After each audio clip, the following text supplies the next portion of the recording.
Hi hello नमस्कार. मी ज्योती तुमच्या सर्वांचं अगदी मनापासून माझ्या चॅनलवरती स्वागत करत आहे. माझ्या चॅनलचं नाव आहे ज्योती कुंभार.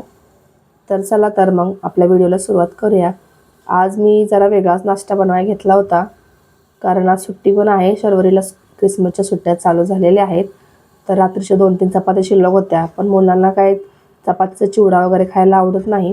मग म्हणलं आज चीज पण आणून ठेवलेलं होतं थोडंसं घरात, तर म्हणलं त्याचं चपातीचा पिझ्झा बनवून घेऊया. त्याला काही जास्त साहित्य लागत नाही, पटकन होऊन जातो. जास्त भाज्या वगैरे पण लागत नाहीत. इथं मी फक्त कांदा आणि टोमॅटोच कट करून घेतला होता. तुम्हाला हवे असतील तर याच्यामध्ये तुम्ही शिमला मिरची किंवा कॉर्न हे सुद्धा घालू शकता. तर इथे मी फक्त एवढ्याच भाज्या घेतल्या होत्या, कारण आपल्याला अचानक मध्ये नाश्ता करायचं ठरलं होतं. मग फक्त चीज आणि माझ्याकडे सॉस पण नव्हता, मग त्यामुळे फक्त शेजवान चटणी लावून घेतली होती. त्याने पण खूप छान टेस्ट येते आणि मुलं पण खुश होतात घरच्या घरी पिझ्झा तयार झाल्यावर. आणि असं हेल्दी पिझ्झा खाल्ल्यावरती पण हेल्थ इश्यू पण काय होत नाहीत. तर इथं मी तवा गरम करायला ठेवून दिला होता आणि इथं मी बाकीची तयारी करून घेत होते. काय थोडासा चीज पाहिजे? नाही बाबू, इथं आपल्याला पिझ्झा बनवायचा आहे ना. नाही सोनू, नाही, नो, काय प्लीज ना. चिकूची लुडबुड झाल्यावर मी थोडंसं आपल्या चपाती पिझ्झाकडे लक्ष केंद्रित केलं. आणि इथं बघा, मी सगळं चपातीला लावून त्याच्यावरती कांदा टोमॅटो वगैरे घालून घेतलं आहे. आता वरतून मी चीज खिसून घालत आहे.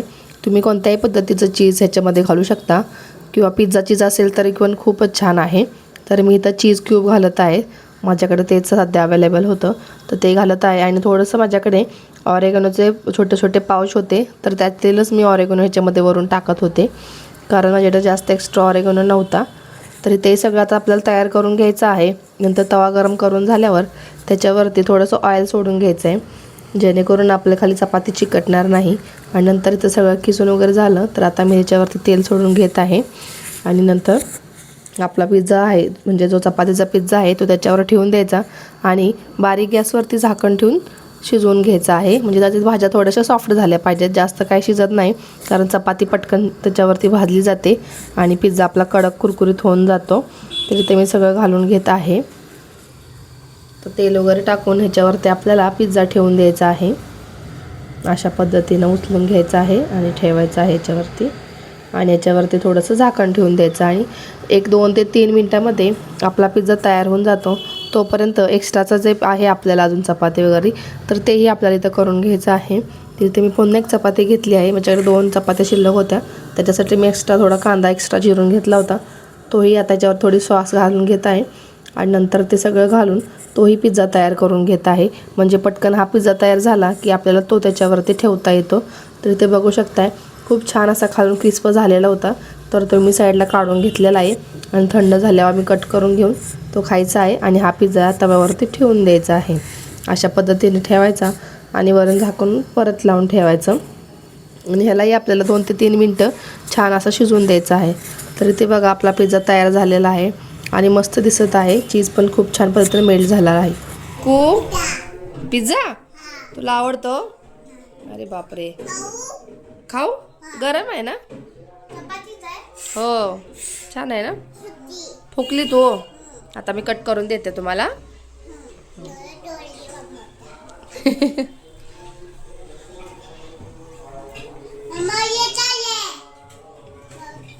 पेटपूजा करून झाल्यावरती नंतर इथे मी चहा ठेवला होता, कारण नाश्ता केल्यावरती थंडीमध्ये चहा पिण्याची पण खूप इच्छा असते. तर इथं चहा वगैरे ठेवला होता. एका साईडला मुलींना आंघोळीसाठी पाणी ठेवून दिलं होतं. तर इथे माझी अजून कामे भरपूर पेंडिंग होती, कारण आज स्कूलला सुट्टी असल्यामुळे स्कूलचे बॅग, स्कूलचे ड्रेस वगैरे सगळं धुवायला काढलेलं होतं. 2 ते 3 बादल्या कपडे ठेवली होती, भिजत घालून ठेवली होती, जेणेकरून धुवायला परत म्हणजे पटकन धुवून होतात. आणि इथे मी चहा वगैरे घ्यायची तयारी चालली होती. इथे मी कप वगैरे विसवून घेतले होते, कारण असेच धुवून ठेवल्यावरती असं कॉक्रोच वगैरे पण आपले फिरत राहतात. त्यासाठी जरा धुवून घेत राहते. प्रत्येक वेळी मी व्हिडिओमध्ये दाखवत नाही, पण मी असं धुवून घेत असते, जेणेकरून थोडं हेल्थसाठी चांगलंच राहतं हे पण. तर इथं पटकन चहा ठेवला होता. आता आम्ही चहा वगैरे पिऊन घेणार आहे आणि नंतर बाकीची पण कामे करायची होती. तर तुम्ही थंबनेलमध्ये पाहिलेच असेल की आम्हाला आज खराखुरा सांता भेटला होता.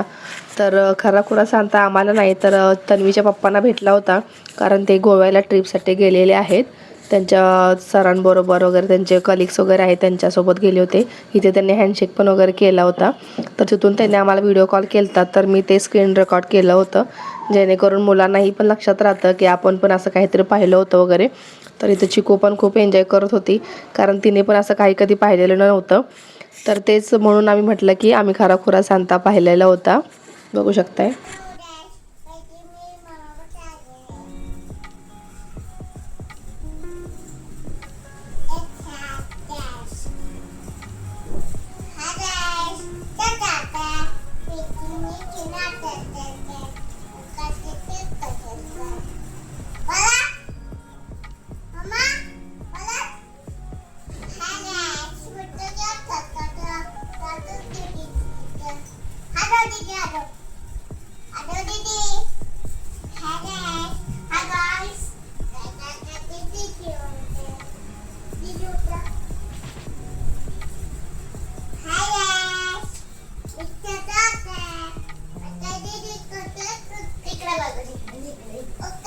नंतर इथं चिकूचं व्लॉगिंग वगैरे करून झाल्यावरती आम्ही परत भाजीला वगैरे जाऊन आलो होतो खालून, कारण भाजी वगैरे संपल्या होत्या सगळ्या. त्याच्यानंतर वरती आले चिकू एकदम जोरात घसरून पडली होती, तर इथं तिला होटायला लागलं होतं. चिकूचं रडणं शांत करण्यासाठी मम्मी तिला केक पण आणला होता आणि वरून आज क्रिसमस पण होता, तर म्हटलं सेलिब्रेशन पण होऊन जाईल. मग आम्ही तिला सरप्राईज देण्यासाठी मी ते केक घेऊन आली होती, तर तोच आम्ही इथं कट करत होतो. तर ते पाहून चिकू खूप एक्सायटेड झाली होती, कारण तिला केक तर खूप आवडतो.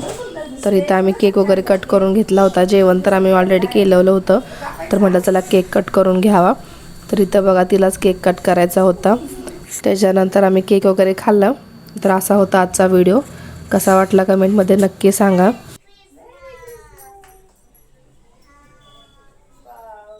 चला तर मग भेटूया पुढच्या व्हिडिओमध्ये. चॅनलला सबस्क्राईब करायला विसरू नका. धन्यवाद.